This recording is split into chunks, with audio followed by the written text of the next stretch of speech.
আসসালামু আলাইকুম ভিউয়ার্স, আশা করি সবাই ভালো আছেন। আজকে আপনাদের মাঝে শেয়ার করব খুলনার বাগেরহাটের বিখ্যাত চুই ঝাল দিয়ে গরুর মাংসের recipe. So welcome to my channel বর্ষণ কিচেন। এর জন্য আমি নিয়েছি হাফ কেজি গরুর মাংস। এই হলো সেই বিখ্যাত চুই ঝাল। এছাড়া 2টা আলু ছোট করে কেটে নিয়েছি, পেঁয়াজ কুচি, মরিচ কুচি, এলাচ, দারচিনি, লবঙ্গ, তেজপাতা এবং মরিচ গুঁড়ো, হলুদ গুঁড়ো, ধনিয়া গুঁড়ো ও পরিমাণ মতো লবণ। এরপর একটা কড়াইতে তেল দিয়ে তাতে এলাচ, লবঙ্গ, দারচিনি, তেজপাতা, পেঁয়াজ কুচি, মরিচ কুচি দিয়ে একটু মিশিয়ে নেব।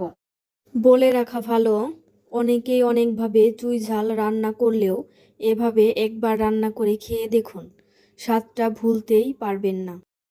পেঁয়াজ কুচি একটু নরম হলে দিয়ে দেব আদা বাটা 1 চামচ, রসুন বাটা 1 চামচ। এরপর আমি গুঁড়া মশলাগুলো দিয়ে দেব। চুই ঝাল ঝোল জাতীয় মাছ, মাংস সব কিছুতেই স্বাদ তৈরি করে। এদের কাণ্ড, পাতা, ফুল, ফলের ঔষধি গুণ আছে।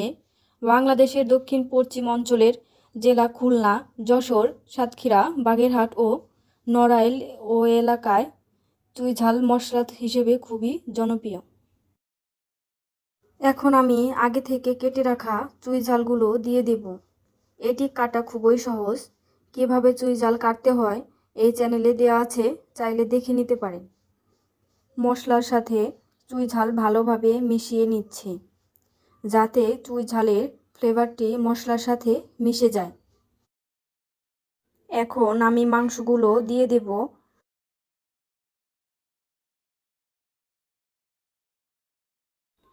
আমার মাংস দেয়া হয়ে গেছে। এখন মশলার সাথে মাংসগুলো ভালোভাবে মিশিয়ে নিব।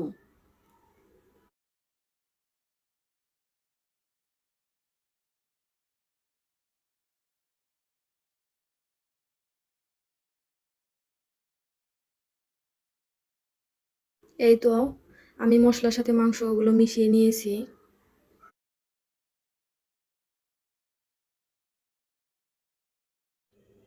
মাংসগুলো রান্না করতে করতে চুই ঝালটাও নরম হয়ে আসবে। এরপর আমি মাংসটা ঢেকে দেব এবং 10 মিনিট রান্না করব। তবে খেয়াল রাখতে হবে কড়াইতে মাংসটা যাতে না লেগে যায়।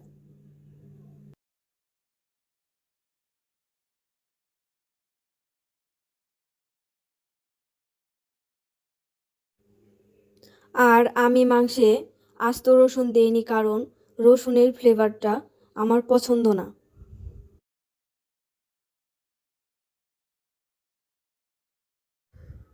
দেখুন, মাংস ভালোভাবে কষানো হয়ে গেছে।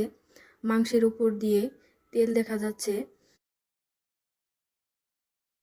ভালোভাবে মাংস কষানো হলে এইভাবে মাংসের উপরে তেল দেখা যাবে।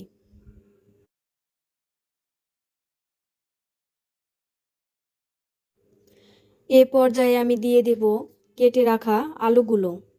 আগে দিলে আলু গলে যাবে। আপনারা চাইলে আলুটা স্কিপ করতে পারেন। মাংসে আমার আলু খেতে ভালো লাগে, তাই আমি আলুটা দিয়েছি। আলুগুলো মিক্স করা হলে পূর্বের মতো আবারও 10 মিনিট রান্না করতে হবে।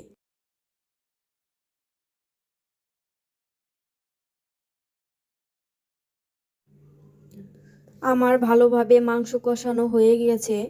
এখন আমি পরিমাণ মতো পানি দিয়ে ঢেকে রান্না করে নেব।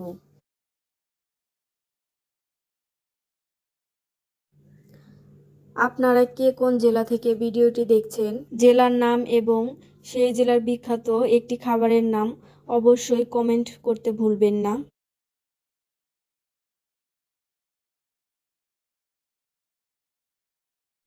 আমার মাংস রান্নাটা হয়ে গিয়েছে। আমি একটা বাটিতে মাংসটা তুলে নিচ্ছি।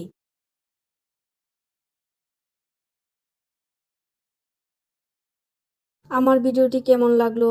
ভিডিওটি ভালো লাগলে অবশ্যই লাইক এবং চ্যানেলটি সাবস্ক্রাইব করে রাখবেন পরবর্তী ভিডিওগুলো দেখার জন্য। কোনো পরামর্শ থাকলে অবশ্যই কমেন্ট বক্সে লিখে যাবেন। আল্লাহ হাফেজ।